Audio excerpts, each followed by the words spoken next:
Hi, everybody. I am so excited about this panel on comedy, how we can tackle racism with laughter.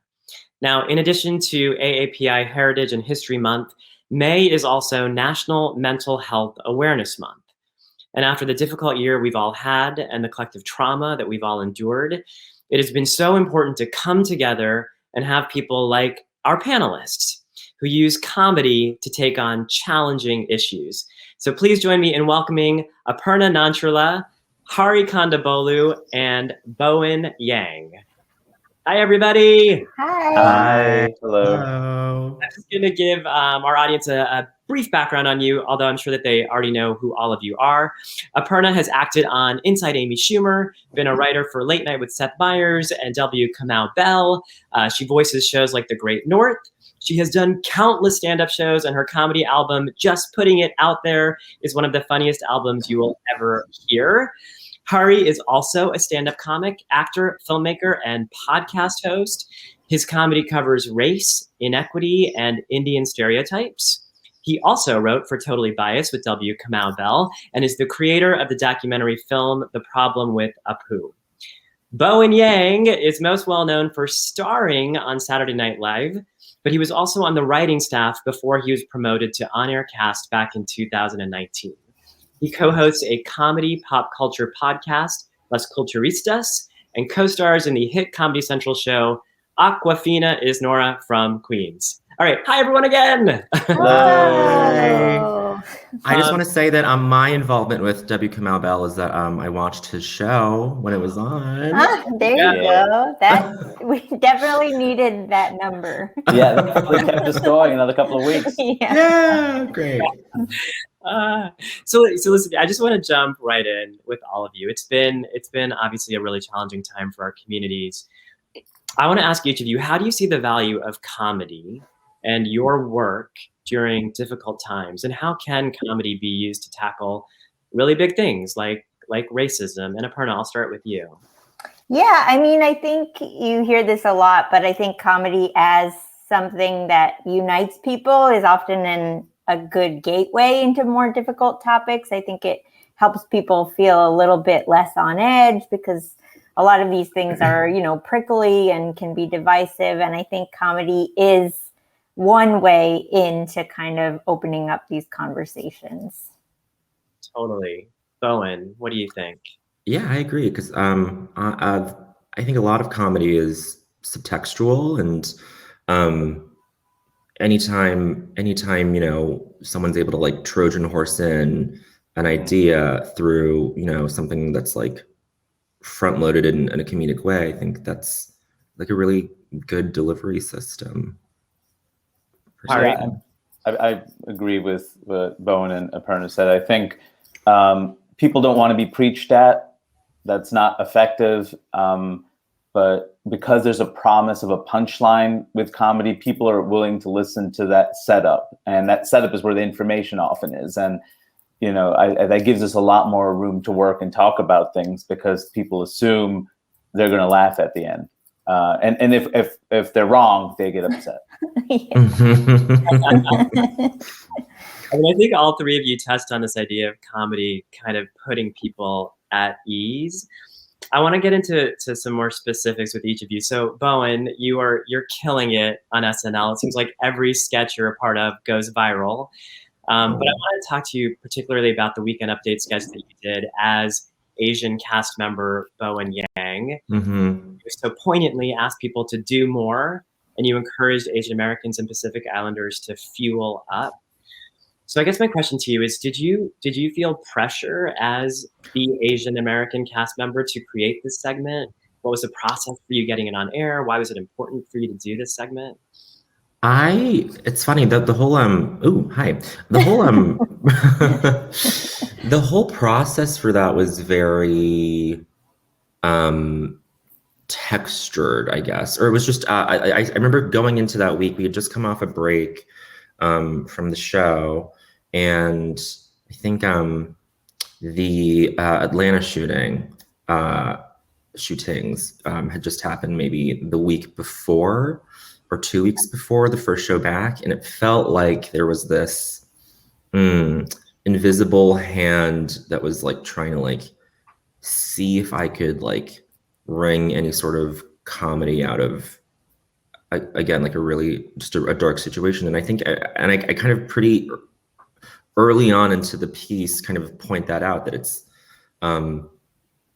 hard to make light of anything with something that's just so bleak. And I don't know, I remember going to the week feeling like I just trying to recuse myself from any like comment on it. But then of course you just kind of like, it's never linear in that way when you think about these things. I think Aparna and Harry can agree, because one of our new writers, Celestine, who's East Asian, they kind of approached me, and we were batting around ideas that had nothing to do with anything racial, much less just about what had happened. And I mean, we just kind of we told ourselves, you know what, if we're not going to write this, then who will at the show? And the show has this tradition of just kind of confronting really tragic events. And you know, there was just a lot of, we were trying to sort of weave in a lot of different threads. So yeah, I mean, coming in with the Chiron of Bowen Yang, Asian cast member, and then immediately giving the audience some permission to laugh by like making it a joke that I set up Colin. It was just kind of like, that was kind of the thing that like was hopefully the entry point into something that was mostly, I mean, Harry just said the best comedy isn't preachy. Like, I couldn't help but be a little preachy towards the end, but that's kind of like the structural thing that I think we're all familiar with, right? Is that like, you front load it with jokes, and then towards the end you get a little strident. And I think that's something that everyone at the show recognizes, and that's what we did, hopefully. I mean, yeah. I think that you know, what Malika said earlier, there's something about comedy that allows for us to put people at ease. But I think part of that, and I think Bowen just spoke about that, there's discomfort there. And that's why putting people at ease at the end or in the beginning or whenever is important, because when you're trying to tackle something that's uncomfortable, which normally people would dismiss or not pay attention to, or have the defenses up and feel guilt, it's comedy that allows them to listen. But it doesn't mean that there isn't discomfort there. Right, right. Speaking of discomfort, Hari, your documentary, The Problem with Apu, which I was very lucky to be a part of, tackled how Apu on The Simpsons perpetuates racist South Asian stereotypes and was problematic in its casting. Hank Azaria recently apologized for playing Apu for decades and said, "I wish I could apologize personally to every South Asian person out there." What did you think of that? He doesn't need to do that. I don't think that's the most productive use of his time. But I do appreciate the fact that he publicly stated that he learned something, and that maybe the choices that he made weren't things he would do now. And he understands that this thing he created without any ill intention actually became a tool for bullies, in addition to kind of minimizing our existence and our parents' existence in this country. And I don't think obviously that was his intention. So I think it's really great that he actually put that out there and basically gave an example to people that you're allowed to make mistakes, and you're allowed to apologize for them, and you're allowed to grow from them. And that's in fact human. Like, you don't need to double down constantly. I will say one thing. Often when he talks about it, and he talks about the journey he went on to learn what he learned, he doesn't really mention the documentary or me, which, you know, on one level, as a comedian with an ego, obviously is annoying. But the thing that I think annoys me the most about that, and again, I think it's great that he's learned something and that he's put it out there. It took 8 years since the first time I introduced this, and he saw it on Kamal Bell's old show, Totally Biased. And that journey that he went on required me and other people of color to get him there. And I think that's important, because any marginalized person, they don't just get their rights and get their dignity. They have to fight for it constantly and earn it. It's not that straight people or white people or cis people or men just magically one day figure it out. Like, everything I've learned for example, about sexism comes from women who had to be vulnerable and had to like tell me what I was doing wrong because they saw that there was a possibility there that I might grow. And that required lots of work. So I think it's important to acknowledge the labor of marginalized people who like fight for themselves and fight for their communities. So yeah, I think again, it's important that he acknowledged he learned, but just a little PS. Yeah, that's so incredibly well said. And I want to talk to you about your stand-up, which I know Aparna does as well, but I also want to bring Aparna in just to dovetail on what you're talking about, learning about sexism. Aparna, you have been a writer in some pretty big writing rooms, and I think know that writing rooms have historically been dominated by white men. It's pretty rare to see a South Asian woman's perspective in the writer's room. So what was it like for you writing on Seth Meyers, writing on W. Kamau Bell, and did being a comedian help you navigate real life, potentially challenging situations? Yeah, I mean, I think I was lucky in that Totally Biased was my first comedy writing room. And I think it's fair to say it's probably one of the most diverse writing rooms that has probably existed in a late night space, especially. And Seth Meyers as well. I believe they were the first network late night show to hire a Black woman, which was in 2014, which is horrible to think it took that long. But I was lucky in that sense of being in these spaces that were already making efforts to be more inclusive. But I do think as any comedic writer, you have to figure out like how you fit in with just the group. And I think I as also like a quiet person have to like kind of figure out how to get my point of view across. And a lot of that is just based in like finding allies, finding people who like get you. And because I think everyone knows that in a comedy writing room, you're not like an island. Like you sort of have to find people that you work well with and find those people who are kind of going to go to bat for you. So I think it's sort of finding how you best fit into the ecosystem and not necessarily going in and being like, I just have to make. Oh, I think we might have dropped Aparna, which is so sad. She was right in the middle. She was right in the pocket. She was right about to. Did I get cut off? Yeah. She's back. She's that back. Feels so apropos. Cut off the woman. Okay. Well, so speaking of like you having a voice at the table, I mean, Bowen sort of spoke about this with being the Asian American cast member Yeah. of SNL, and Hari's talked about this in terms of like having to do the work to teach other people. But what was important, do you think, for having your perspective in the room? Like, did it actually shift conversations? Did it drive the way things were written? Yeah, I mean, I think it's like you, especially in any writing room, you have to sort of like figure out what you're bringing to the, to the stew pot that no one, like what is your unique flavor that you're kind of contributing, for lack of a better metaphor. But I think in that sense, I was sort of like, what can I speak to, especially a Totally Biased. Kamau did a really good job of like letting people speak to issues who were specifically suited for that. Like we had a segment on like a trans story that came out, and we like actually brought on a trans person to speak about it rather than have like one of us try to like capture or understand that experience. So I think in that space especially, he was good at being like, what specifically are you passionate about that you can speak to? And I think it's good to even figure that out in any room you're in. Like, what am I contributing that no one else can kind of maybe see or has experienced? Yeah.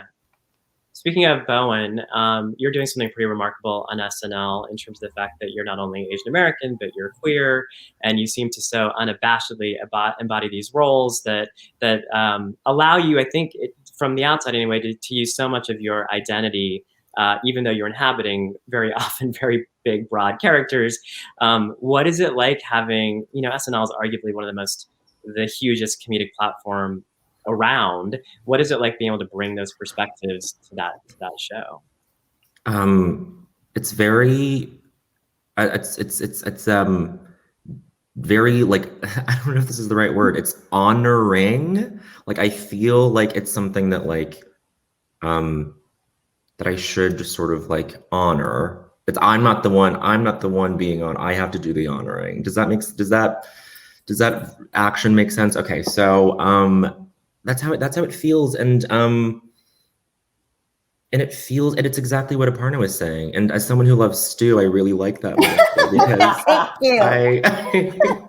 because I feel like it's something that can be like sort of, those are two things that I can sort of tether together, or to sort of, kind of separate on their own or completely remove. I mean, it's just, I think we all have experience, maybe like pulling certain levers, dialing things up, dialing things down. So I feel like I have a nice set of dials at my disposal.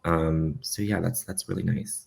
I love it, and it feels like it's landing with audiences, obviously, in such an incredible way. I want to ask you one last question in terms of audiences. I mean, your stand-up, you're willing to talk about race, you're willing to talk about stereotypes, you're willing to really go there. How do audiences respond? Better, increasingly, which is a positive thing. I feel like starting out talking about some of the things I talked about maybe 10, 15 years ago in clubs, I wasn't getting the same positive responses, and it was a lot more uphill. And now I feel like, going around the country and playing clubs, and clubs is kind of where how people are, what the pulse of the country is, because it's a more general audience. They aren't just there to see you, especially late shows on Friday nights. You get a sense of like, oh, people really don't agree with me, and I have to write even more punchlines even to make this point. And it feels like less so now. I feel like people understand a lot of the premises, and they understand, like, I don't need to explain that racism is real. I have to explain that there's different communities, and the idea of marginalized people isn't, I mean, colonialism is still tricky. Like, that always ends up taking a few steps because we don't study in this country. But like, it's a very, it's definitely much better than it used to be. And this next generation that's coming up now makes me excited for the future and my comedic prospects. So you guys are all amazing. I want to close out with one just last quick thought from each of you. I think kids often find solace in using comedy as a way to tackle bullying. I'm wondering if that was a part of your narrative growing up at all, and also what you might say to your younger self if your younger self had an opportunity to watch folks like you on a film like this. Aparna, I'll start with you. I mean, I think I came to comedy a little later than most, so I didn't necessarily have that tool belt when I was being bullied, but I was the type of person who kind of studied the class clown rather than being the class clown, so I think I was sort of amassing intel. So for all my quiet folks out there, it is okay to just be taking notes right now. And I think late blooming is where it's at, really, because you got a lot more mileage ahead of you, and whatever, crappy situation you're in right now, I know it's cliched, but it really will improve as you get older. And like, what seems daunting right now is definitely just going to be armor for you later in life.